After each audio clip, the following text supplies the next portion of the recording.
to my humble workshop, where today we're going to attempt to repair the fuel tank from my VeloSolex French moped, which is made from aluminium, and unfortunately the outlet thread is stripped, which means it leaks fuel all over the place and we can't ride it. Okay, so to do that we have purchased a recoil helicoil kit, which will hopefully restore it back to its 9mm thread by 1mm pitch. Okay, so that's what we're going to do. So the first thing to do is set the tank up safely on the drill press. Okay, the first thing to do before working on the tank, if you know your VeloSolex, they have a fuel filter at the end of the inlet for the fuel tank. So what you have to do is put in a wood screw, gently turn it in there and extract the old fuel filter, and luckily I've ordered a new one to go back in when I rebuilt it. Okay, so take that out first and then we get it onto the drill press. Okay, first job to do is to drill out the old damaged thread and make the hole slightly oversized with the supplied drill that comes with the thread repair kit. Okay, but the first thing I'm going to do is measure the depth of the hole, because it's a blind hole and I don't want to drill through and damage the fuel tank, because then the fuel filter won't sit in there anymore and the tank will be scrapped and we'll have to get a new tank. Okay, so we'll measure the hole.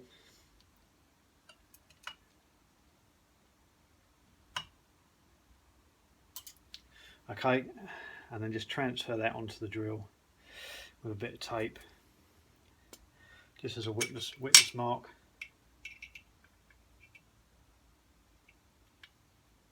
Err on the side of caution. You can always go back in again and drill a little bit further if you need to. Okay. Yeah, that'll do. Okay, there we go. Okay, I've clamped the tank. It's a bit Heath Robinson, but it's a bit of a slippery thing to try and clamp on the bench, but you don't want it slipping away and ruining it. You could probably do it with a hand electric drill, battery drill. If you've got one, it's the only thing you've got, but a drill press is best because you can get it nice and straight and square. So I've had a little dip in and made sure it's running true to the original thread in there. So we'll go ahead and drill the rest of the hole.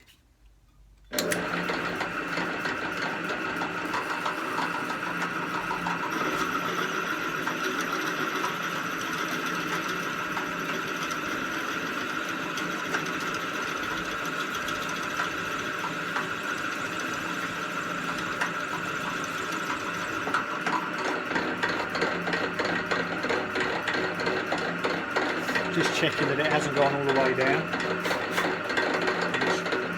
Right where we wanted it, just above the bottom of the hole, so that'll do nicely. Okay, so the next thing is to clean it out, and then we move on to tapping the thread for the helicoil to go in. Okay, the kit comes with an insertion tool, which has a tap holder slot for it, just for ferrous metals. So if you're using it on steel, you'll need to use a proper tap holder. Okay, but it should do for this aluminium. And then we've got the tap as well, which I'm going to put in there, and then a little bit of tap coating fluid as well, just to help it along. And off we go.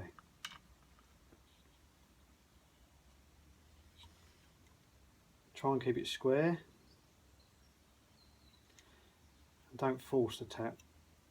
Just let the tap find its own way. About 1.5 turns, and then turn it 1/4 of a turn back, just to break off the swarf, so you don't trap the tap and cause it to possibility of shearing it off. That's cutting nicely. You can hear that going in quite nicely.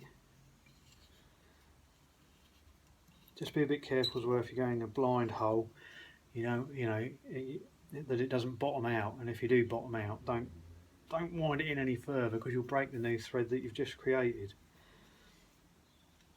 Okay, let's have a look at that.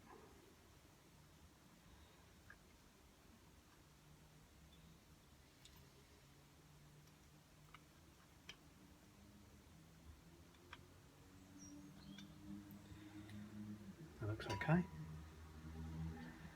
So I don't know if you can see. Where's the little camera? Probably won't focus on it, but there's a nice new thread cut in there. You can just see that. Okay, ready to accept the helicoil.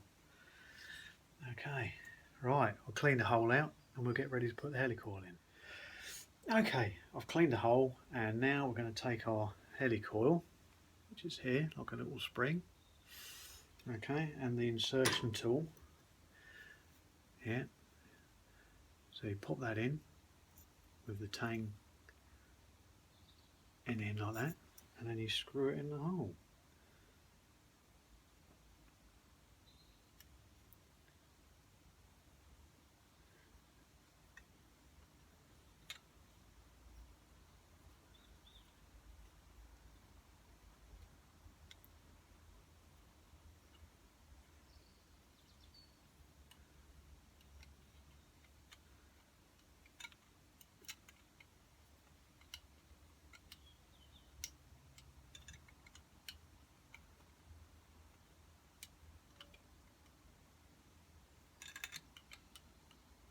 It says to wind it in quarter to half a turn of a thread into the hole. I think the hole's deep enough because it's a blind hole. I was thinking it wouldn't be deep enough, but I think we'll be alright. There we go. Okay, so difficult to see, I know, but there you go. Nice new thread in there. Okay, and all we need to do is either, it depends on the size of the thread, you either turn this quarter of a turn, so you get the butt end of the shaft resting against the tang on the bottom of the on here, which you use to turn it in, and it's got a sort of little cut in it there, sort of partial cut. So what you do is you either turn that and tap this, or if the threads are big enough, they're supplied with a tool. Okay, you just give a little tap. That goes in there. Okay, and then tap it. I'm going to get that. Okay, here we go.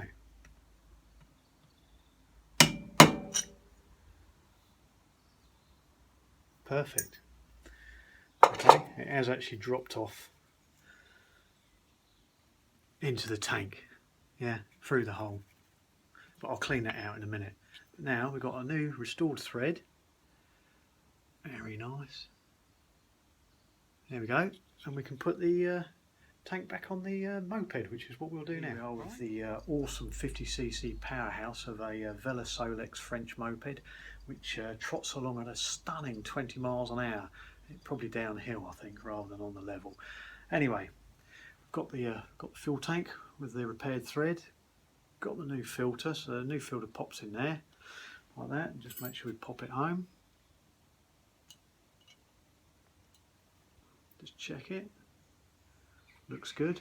Okay, and then we'll go on and mount the tank back on the bike. Okay.